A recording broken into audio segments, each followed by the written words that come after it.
Chales, Matías, un placer recibirte. Contanos un poco acerca, bueno, de la disertación del día de hoy y de este país, ¿no? En el cual vemos día a día que la realidad muchas veces supera a toda esta situación crítica que estamos viviendo. El tema tarifazo, el tema de la inflación, el tema de que, bueno, todo aumenta y la parte de nuestro bolsillo no llega ni siquiera a fin de mes. ¿Qué podemos hacer ante esta situación? Bueno, muchas gracias primero por haberse acercado. La verdad que primero muy contento y agradecido a Tilra que me invitó aquí a Sunchales, en mi provincia, en la provincia de Santa Fe. Yo soy nacido aquí. Vale decir que estuvimos recorriendo también lo que va a ser el centro de alta complejidad. Llegó el Tomotherapy, que es una máquina de radioterapia única en la Argentina, una de las dos que existen en América Latina. La verdad que cuando yo vi la obra me pareció fantástica esta iniciativa del gremio, de su secretario general de TIN. Y bueno, y en este marco también recorrí las instalaciones del centro de capacitación, que me parecieron también muy buenas. Y bueno, vamos a coronar el día con una, más que una disertación, un encuentro, una charla donde la idea es repasar un poco a dónde está parada la Argentina y, bueno, a dónde vamos a ir en este rumbo. Y después otra dimensión del encuentro va a tener que ver con bueno, cambiarnos el sombrero de la actualidad y tratar de mirar un poco para adelante respecto de lo que viene, pero ya no el año que viene, sino la década que viene, el futuro de la economía en la Argentina y en el mundo.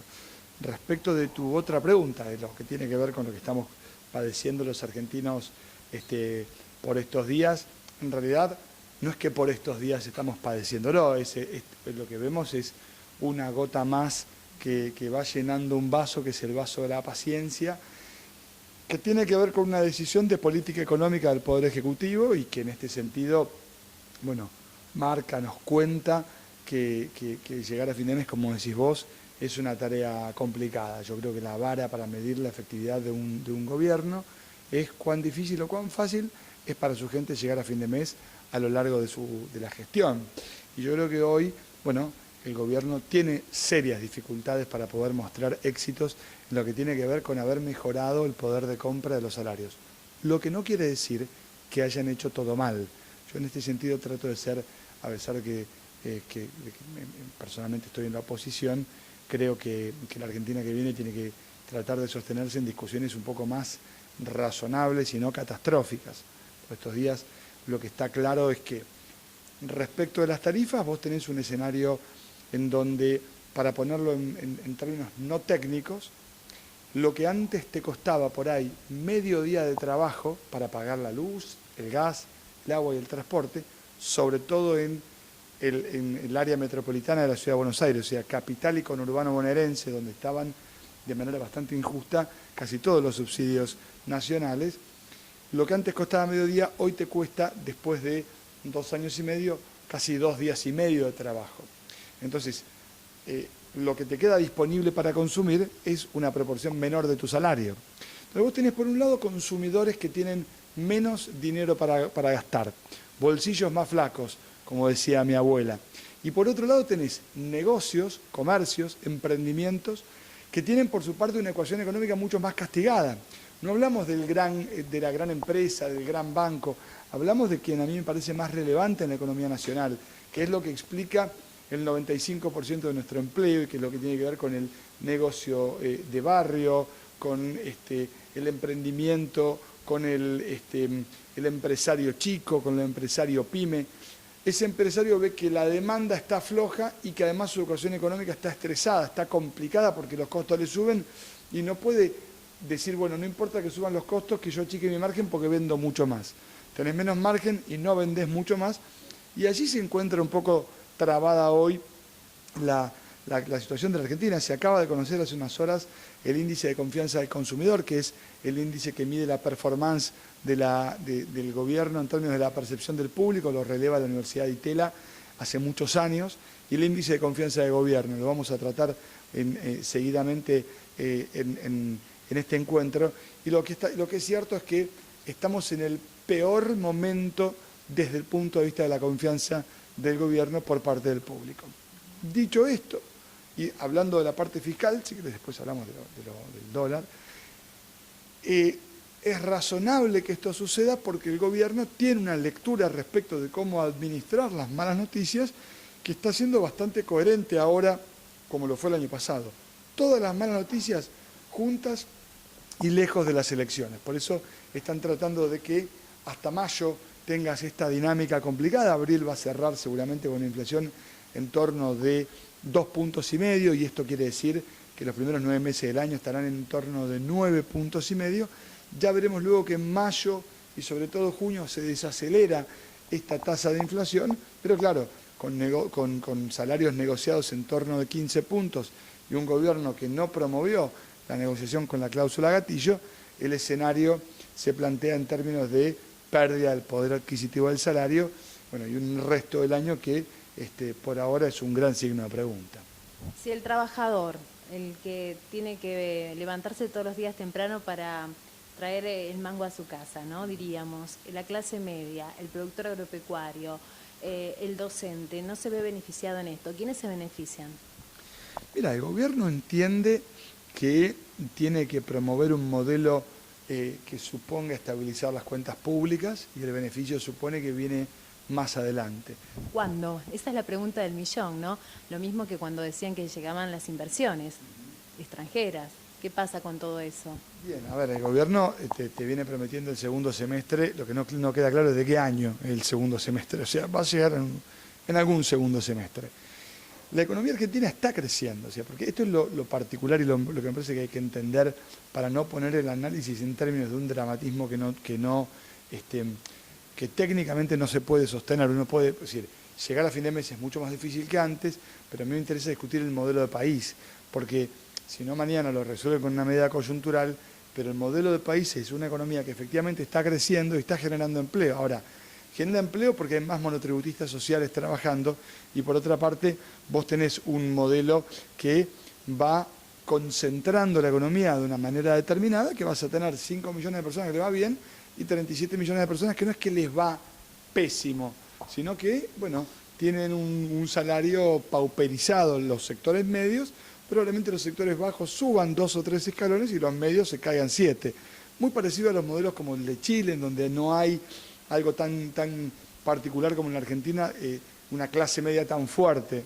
Entonces, digamos, yo creo que además de discutir el presente con vigor y tratando de encontrar formas en donde la discusión, por ejemplo, de las tarifas quede ordenada, no en función de cómo se hace para que las empresas recuperen rentabilidad, sino cómo se hace para ajustar las tarifas, empezando por pensar el modo en que la gente puede pagar la cuenta de la luz. Digamos, ¿cuál es el paradigma que ordena la decisión? Bueno, tiene que ver bastante justamente con el sesgo de la política económica del gobierno. El gobierno dice que la economía está creciendo. ¿La economía crece o crece en función a lo que dejó de crecer en el 2016, 2017? O sea, ¿se está recuperando con respecto a esos años o realmente está creciendo? Y la otra pregunta es, la gente que maneja la economía del gobierno, ¿escucha al resto de los economistas las alertas que le dan o también hacen oídos sordos? A ver, la economía crece y cuando crece la única comparación que vos podés tener es contra el campeonato anterior. Digamos, si vos saliste 14º en la tabla y estás para salir 9º, yo digo que la economía esta es una economía de mitad de tabla, no enamora, va subiendo un poquito, pero no clasifica ninguna de las copas, digamos. El crecimiento es eso, lo que tiene para ofrecer esta gente. Respecto al proceso de escucha, ahora, después del crecimiento hay que ver cómo se da, qué sectores se privilegian, si los sectores medios o si el crecimiento se sintetiza en una celda de Excel que no se percibe en aquellos que vivimos de un salario. Ahora, respecto al proceso de escucha, retomando tu pregunta, yo lo que creo es que el gobierno tiene una escucha que tiene características muy particulares. Es una escucha cool, una escucha cheta, una escucha para cumplir. Los procesos de escucha tienen bastante que ver con la orientación política que los gobiernos tienen. Yo, y esto tiene que ver con mi mirada de carácter de orden político, entiendo que la sociedad debe ser interpelada y debe ser entendida como un sujeto. y las decisiones se deben tomar en diálogo con la sociedad. Esto es con los actores de la sociedad, con los empresarios, pero también con los obreros, con los docentes, con los médicos, con todos aquellos que conforman la vida económica y social de una comunidad. El gobierno entiende a la sociedad, desde mi punto de vista, como un objeto. Esto es como un banco de pruebas sobre el cual se implementan las políticas y luego, en todo caso, se evalúa si la implementación fue correcta o incorrecta y luego se corrige sobre la decisión que ya se tomó. Y esto es lo que se ve en la discusión de las tarifas. Es decir, la discusión de las tarifas es posterior a la implementación de la medida. No hay tal cosa como una voluntad de implementar algo que suponga un proceso de escucha previo, sencillamente porque no creen en él. ¿Por qué nos hace fuerte nuestra moneda nacional dentro del país y estamos siempre pensando y mirando en el dólar? Mirá, esto es una discusión, ustedes están asistiendo a la inauguración de un ciclo de economistas, vas a escuchar un montón de lecturas respecto de por qué no se hace fuerte. Y acá yo creo que lo importante es entender lo siguiente. Vos tenés una dimensión de orden teórico que indica que hay una restricción de carácter cuantitativo. Es decir, te van a decir, si imprimís muchos billetes, entonces hay mucha oferta de dinero y eso crea inflación, entonces tenés que imprimir menos, restringir la cantidad de dinero, o subir el precio del dinero, esto es, por ejemplo, las LEVAC. Y eso tiene un impacto en la demanda de dinero y, por lo tanto, eso hace que aumente la demanda de dinero y, por lo tanto, se desacelere la tasa de inflación. Esa lectura, esa mirada respecto de la inflación es una mirada que para mí le falta una pata, le falta una parte. Y tiene que ver con que si la inflación de verdad expresa la medida de la confianza o la desconfianza que los argentinos tenemos en nuestra propia moneda, está faltando la pata de la política. Porque la construcción de confianza, ¿qué es la moneda? La moneda no es como esto rico que tengo arriba de la mesa, vos no te podés comer un billete, no respirás un billete. La moneda es, de algún modo, un mito en el que todos creemos. La moneda es una construcción colectiva que funciona como unidad de cuenta, como reserva de valor y como medio de cambio. En la Argentina funciona como unidad de cuenta, más o menos, porque los departamentos no están nominados en pesos, sino en dólares. Sí funciona como medio de cambio, todos transaccionamos en pesos, y no funciona como reserva de valor, porque todos ahorramos en dólares. Ahora bien, para entender la construcción de confianza sobre una moneda, podemos pensar, por ejemplo, en lo que pasa en Estados Unidos. No sé si vos o alguien que nos está viendo tuvo la oportunidad de viajar a Estados Unidos, y pasa una cosa muy particular. Cuando vos pagás algo que vale, por ejemplo, $1.95, si lo pagás con $10, te van a dar $8.05. Te dan los 5 centavos. Quien te da los 5 centavos sabe que los 5 centavos no valen nada. Y quien recibe los 5 centavos también lo sabe. Pero sin embargo, sigue estando presente el físico en la transacción de los 5 centavos. ¿Por qué? Porque ambos que participan en la transacción creen en el valor de esa moneda. Cuando el dólar sube en Brasil, la inflación no se dispara en Brasil. Cuando sube en Chile, no se dispara en Chile. Acá cuando sube, sí se dispara. Bueno, ¿por qué sucede?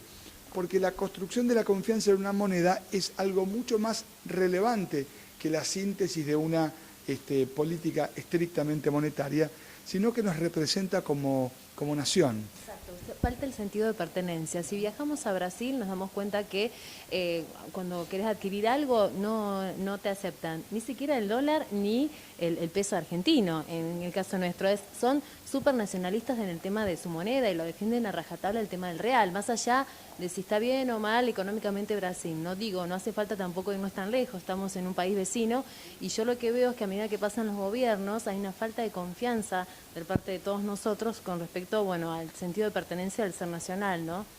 Bueno, este es uno de los desafíos. Igual el sentido de pertenencia no es, me parece a mí, un punto de llegada de un embrujo. No se trata de magia. Se trata de la construcción de un propósito para un país, de tratar de diseñar el horizonte hacia donde podemos ir como nación todos juntos. Y me parece que allí, este gobierno carece por lo menos de la voluntad de construir un propósito, porque en realidad está ordenado por la voluntad de construir la suma de individualidades. Hay en el mundo una batalla muy importante respecto de si nos ordena el individualismo o una mirada más de carácter colectivo. La construcción de un propósito hace mucho tiempo y todavía se llama proyecto nacional. Eso la Argentina hoy no lo tiene.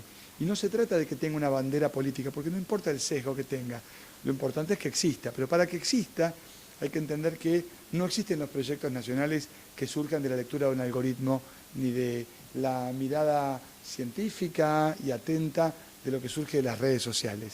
Los proyectos nacionales son aquellas tareas centrales que tiene la gente que hace política y que aquellos que tenemos la voluntad de construir algo distinto estamos obligados justamente a mostrar o intentar construir junto con la sociedad este propósito, este proyecto nacional que no es una elaboración desde el punto de vista del marketing, sino que es justamente la síntesis de las aspiraciones colectivas de la nación.